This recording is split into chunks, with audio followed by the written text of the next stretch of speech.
যারা নিজেদের দোয়া কবুল না হওয়া নিয়ে হতাশায় ভুগছেন, তাদেরকে একটুখানি আশার আলো দেখানোর উদ্দেশ্যে আমি আমার দোয়া কবুলের গল্পটা আপনাদের সাথে শেয়ার করছি। আমার বয়স 21 থেকে 22 বছর হওয়ার পর থেকে বাবা এবং নানা নানিদের মধ্যে আমাকে বিয়ে দেওয়ার এক অস্থিরতা শুরু হয়ে গিয়েছিল। যতদিন যাচ্ছিল ততই তাদের উদ্বিগ্নতা বাড়ছিল।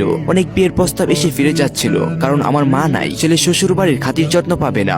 কখনো ফিরে যাচ্ছিল আমার শারীরিক কাঠামোর কারণে। বয়স 25 হওয়ার পর খেয়াল করলাম আমার আব্বু তাহাজ্জুদের নামাজে ওজোরে কাঁদেন, যা আমার রুম থেকেও শুনতে পাই। আমার নানা সবসময় বলতেন, বোন আমার, তোমার জীবন সঙ্গী কেমন লাগবে আল্লাহকে বলবে, আল্লাহর কাছে চাইতে কোনো শরম নাই। 2020 সালের রমাদানে আমি নিজেকে এক অন্য রূপে পেয়েছিলাম। 2020 রমাদান আমার জীবনে তখন পর্যন্ত পাওয়া অন্যতম সেরা রমাদান ছিল। আমি দিনে তেলাওয়াত আর রাতে তাহাজ্জুদ পড়ার চেষ্টা করতাম। তাহাজ্জুদে দাঁড়ালে আমার শরীর এক অজানা এক্সাইটমেন্ট কাজ করত। মনে হতো আমি কোথায় যেন হারিয়ে যাচ্ছি ইনা পজিটিভ হয়ে। সেই রমাদানে আমার একটি বিষয় চাওয়া ছিল, সবসময় বলতাম, ইয়া আল্লাহ, আপনি আমার আব্বুর পেরেশানি দূর করে দিন। এই বছর শেষ হওয়ার আগে আপনি আমার আফিয়া ও কল্যাণের সাথে আমার বিয়ে ফিক্সড করে দেন। যখনই নানার বলার কথা মনে পড়তো, মন খুলে আল্লাহর কাছে ভবিষ্যৎ স্বামী কিরকম হওয়া চাই সব বলতাম। গায়ের রং ফর্সা নাকি কালো হবে, চোখ কেমন হবে, মন পোলানো হাসি হবে, মন হবে শিশুর মতো সরল, এমন কেউ স্বামী হবে যে আমাকে বুঝবে। এখনকার জামানার মতো টক্সিক মাস্কুলারিটির অধিকারী হবে না,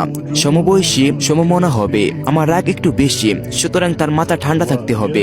আলহামদুলিল্লাহ, আল্লাহ আমার প্রতিটি দোয়া অক্ষরে অক্ষরে কবুল করেছেন। 2020 সেপ্টেম্বরে বিয়ে ফিক্সড হয়। জানুয়ারির 8 তারিখে এমন একজনকে পেয়েছি যিনি আমার সব ক্রাইটেরিয়াতে 10-এ 10। আলহামদুলিল্লাহ। কিন্তু তার পরিবার কেমন হবে সে দোয়ার কথা মাথায় ছিল না, যার ফলাফল খুব বেশি উপভোগ্য নয়। কিন্তু আমার আহল নিয়ে আমি সন্তুষ্ট। আল্লাহ যা দিয়েছেন তার নিয়ামতের শুকরিয়া আদায় করা শেষ নয়। আমার যেসব বোন বিয়ে না হওয়া নিয়ে পেরেশানিতে আছেন, তাদেরকে বলবো তাহাজ্জুদের আমল শুরু করেন। যদি ইতিমধ্যে তাহাজ্জুদ গুজর হন, তাহলে বিয়ের নিয়তে প্রতিদিন সূরা বাকারা তেলাওয়াত করতে পারেন, যতদিন না দোয়া কবুল হচ্ছে।